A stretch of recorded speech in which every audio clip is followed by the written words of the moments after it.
Welcome back to our channels, Warriors. We are still growing. If you haven't had your mother smash that subscribe button because it's Mother's Day, go ahead and have her smash it right now. First and foremost, let me give a shout out to the newest patrons that keep growing.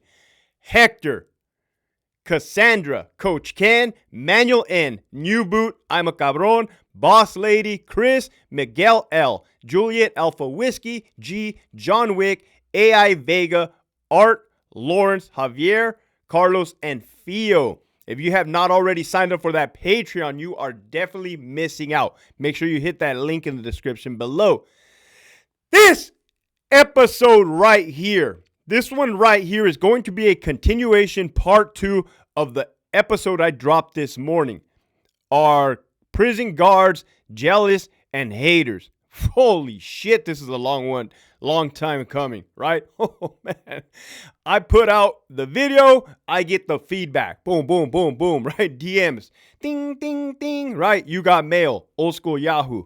Yahoo, right? I think there used to be a chocolate drink like that too. Anyhow, the stuff they were telling me was just reminding me, right? Reminding me of how toxic working inside a correctional facility is, right?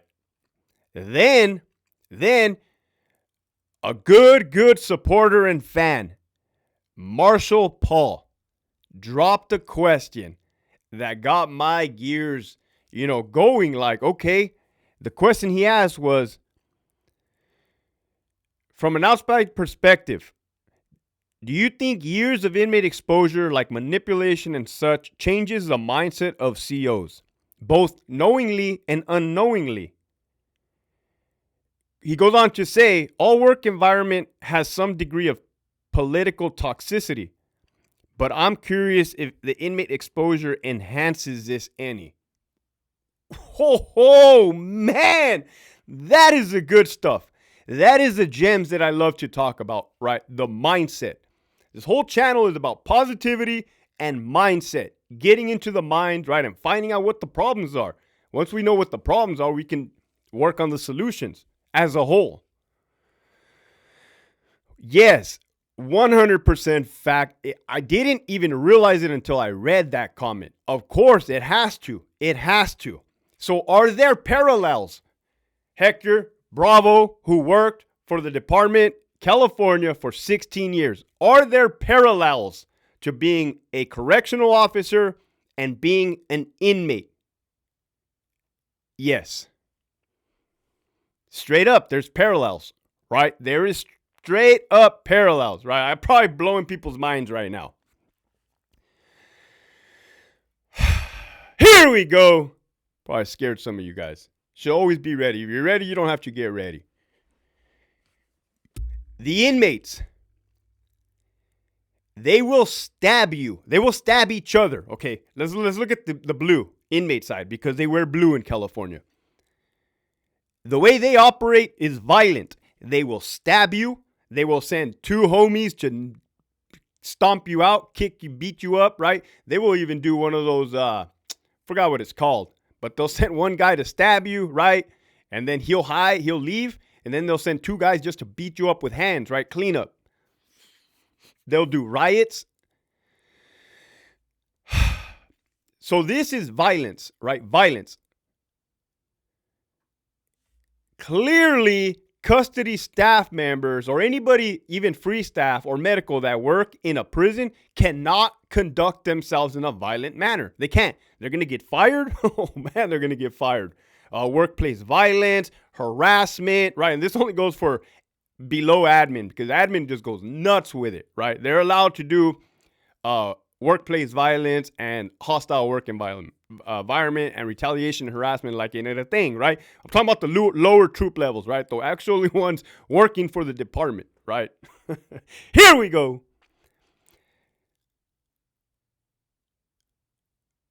We cannot be violent. Right? So I'm looking at this. What do? They do pretty much everything in their power to destroy you. To destroy you mentally, emotionally, psychologically, spiritually. Oh, Hector, you're going somewhere with this one, my boy. Oh, I am.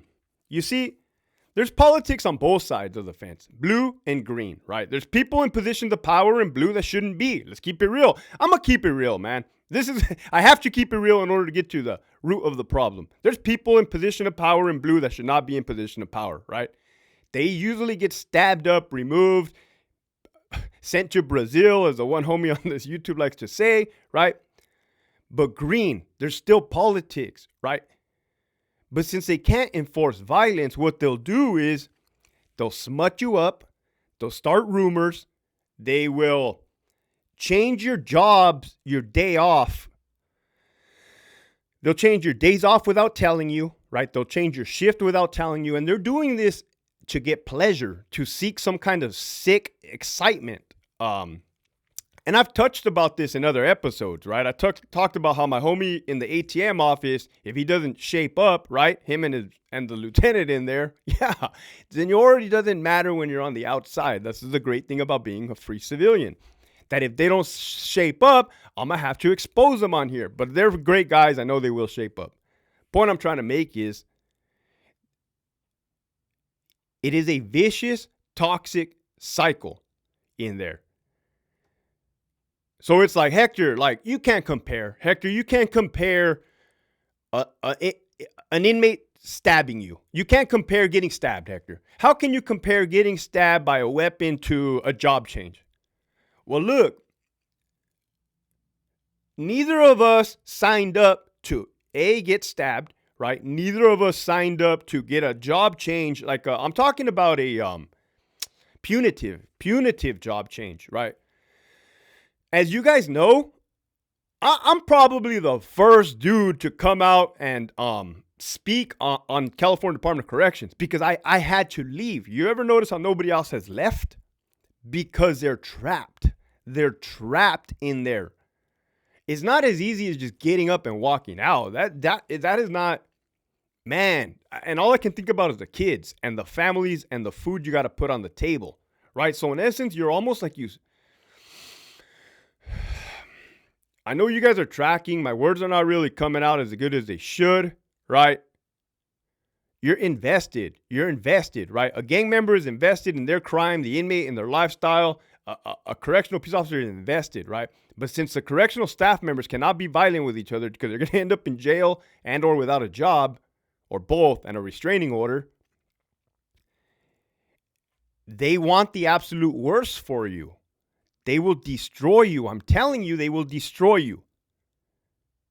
And it's not cool, man. I've watched a lot of good, great people get destroyed, man. Men, women, all of the above, like.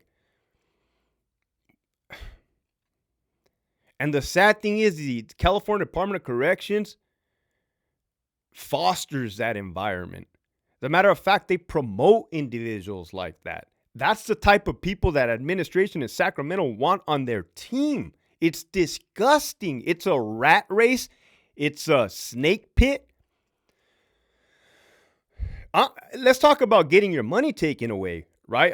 I think they said that California Department of Corrections is the only agency, because I don't think the cops do this on the street, where if you screw up, right, even though nobody is screwing up, like they will go, well, yeah, some people screw up, but they will make something up on you. They will take 5% of your paycheck for a year, 10% of your paycheck for a year.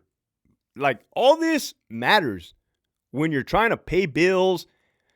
You're trying to do the right thing, right? You are doing the right thing. You're just getting screwed left and right. So one of the homies reminded me. This guy tells me, hey, man, thank you for putting out that video, and thank you for speaking out on behalf of us that cannot speak out, you know? And this isn't general, man. This ain't to put it on anybody, because there's lots of people that want out of the department. Lots. He's like, hey, man, I was going through the process of going to an outside law enforcement agency, another one, a different one. And unfortunately, when they called my backgrounds, my reference at the prison, it spread like wildfire. It spread like wildfire. And there's nothing you can do about that. They got to call the prison. They got to call and get a background check on you, a formal one. He's like, you know, they all started talking shit. They all started smutting me up. They all started like setting me up, like sabotage. It is, I'm telling you, it is grimy, man. It is not cool. It affects your mental health. Trust me. There's a high suicide rate in the department, in law enforcement. It fosters this type of behavior, and it has to be emulating the inmate behavior, right? Because think about it. If I can't go over there and backhand the buffoon that I wanted, the one I let borrow my captain bars, he turns around and write me up. If I can't backhand them, then I gotta sit with it, right? And there's a lot of people sitting with the BS, right? Up until this point. Ooh, don't make me start a list, and I'll just go exposing everybody that's a buffoon down for the greater cause, right? Oh, Hector, talk about this guy. Talk about this baoso. Talk about this baosa. I got you, G. I got you guys, man. That's what I'm doing. I love this. I thrive on it, right? Just had some epic wings. This is epic. It used to be called Buffalo Wild Wings, or I don't know, it used to be called something else. Can't remember. Anyhow, I was attempting to go to become a parole agent once in my career, a couple times actually. And again, when they called the prison to run my background check, lo and behold, everybody found out about it, right? These managers that are supposed to be ethical, right? Because I was a sergeant, so I'm putting down lieutenants and captains as my references, my supervisors. The ones that are supposed to be ethical are the ones spreading gossip and rumor. Oh, look at this guy trying to leave to parole. This particular bitter lady, man, I don't want to give her any time of day on here. She's such a horrible person, the cats don't even want to be around her, right? The cats run away from her house. They can't stand her, right? So come to find out, when I did not get picked up, this lady ended up calling the parole agent office in Chula Vista and smutting me up. Like, this is what I'm talking about. But everything happens for a reason, right? Because had I got to parole, I wouldn't have been able to experience the dictatorship of the Pollard administration, right? That was enough to push me out. Once I saw that Sacramento, up to the secretary level, the highest level, was well aware of Marcus Pollard's shenanigans, right? And number two, the chief at the time that they have right now promoted in Sacramento. Me da asco. Wow. So, yeah, people will kill themselves when they feel that they've got nothing left, right? Because they've been backed into this toxic hole. People will be driven to drink. And these are not excuses. These are facts. So where else is there parallels? Well, from my perspective, man, I've seen that blue side inmates have solid individuals, right? I've seen that green side has solid individuals. I've seen that blue side has straight up rats.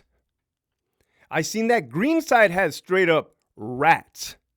I've seen that blue side has cowards. Green side has cowards, right?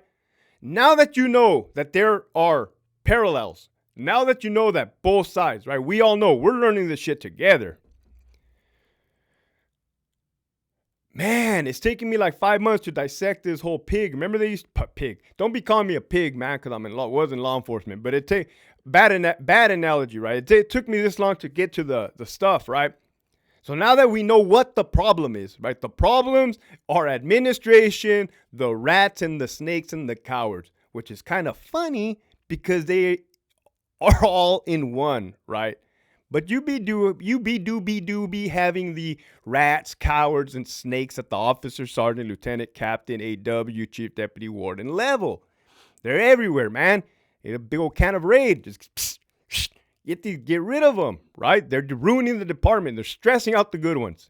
They're driving out the good ones, right? Ain't nobody want no part of it. Wow. Man, is there going to be a part 3? It's probably going to be a part 3 because I know people are going to chime in and be like, hey, can you believe this happened to me? Can you believe that? Good, bring it. I don't care. This is what I want to do. Expose the truth. The whole truth, nothing but the truth. With that, thank you guys for following along. You guys have gotten me to where we are at, right? The liking, the sharing, the commenting, the subscribing, right? If you haven't already jumped over to that Patreon, make sure you do so. Again, the link is in the description below. You don't want to be missing out on that either. With that, the message for today is we've identified a problem, right? We've identified a problem. Your input is just as much needed, right? I'm kind of just the mouthpiece, right? Not the mouse. I already said I ain't a rat, right? Rat. I don't know why I find that word funny, right? Probably because I couldn't say that word rat for 16 years. God forbid you say the word rat in a prison. Holy shit. Administrators be looking at you like, who are you talking about? You rat. I gotta chill out. Right? With that, you guys have a good day. Happy Mother's Day. Thank you guys from the bottom of my heart. Keep pushing forward.